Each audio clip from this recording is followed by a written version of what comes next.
So I think it's fair to say that even though there's a claim out there that the conflict in Palestine has been going on for hundreds of thousands of years, and even though people say it is a very, very complicated and protracted conflict, if we want to pinpoint the reasons there is a conflict in Palestine, then we need to look no farther than racism and colonialism that came from Europe. That is the source of the trouble, of the problem in Palestine. Not only Palestine, but certainly Palestine. And I'm sure that many of you, if not all, have heard of the Balfour Declaration. Now, growing up as an Israeli, you would think that the Balfour Declaration is one of the Ten Commandments. That it came down the mountain with Moses, and that Balfour was some kind of a prophet or a saint.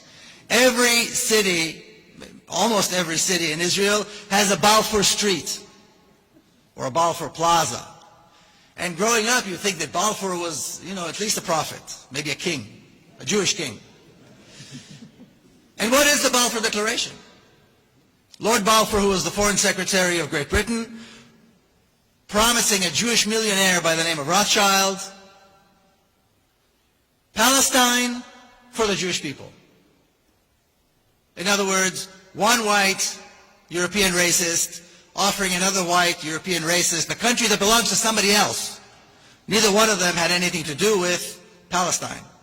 But of course, these were days where it was okay, it was completely acceptable for white Europeans to take the country of non-Europeans and do with it as they will. Of course, this is still going on in many places.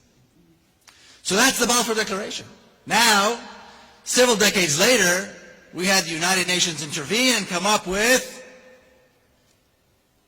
the partition plan of Palestine. And this is the map they came up with. And today we walked around Amsterdam a little bit and we saw those, what are they called, the bulldog coffee shops? And when we look at this map, when I look at this map, I get a sense that whoever drew the map must have been sitting in one of these coffee shops when they were drawing this map.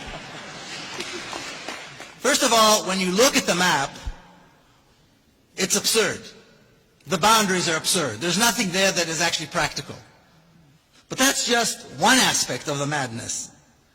The other aspect of the madness, which really convinces me that they must have been high or drunk when they drew this map and when they came up with this plan, is the following. In 1947, the entire Jewish community in Palestine numbered about 500,000 people. These were the people who, like my grandparents, came from Eastern Europe to colonize Palestine, to immigrate to Palestine, if you want to call it that. And then my parents' generation, who were born there. First generation Israelis, if you will. That's it. It was a community that had practically just come out off the boat. The native Palestinian Arab community was about 3 times larger. Yet the partition plan, or in the partition plan, they allocate the larger portion of the country to the smaller Jewish community. And the local Palestinian native community was supposed to be satisfied with a smaller portion of the land. And this was somehow supposed to work. Even today people say, it's all the Palestinians' fault, this whole conflict, because they rejected the partition plan. Of course, who would not reject such a mad idea, such a crazy plan? But there's something else about this plan that is important to understand. What emerged the next day are 2 diametrically opposed narratives. 2 histories that are the absolute opposite of each other. Cannot be bridged, cannot be brought together. And when we accept one, we reject the other. It is that extreme.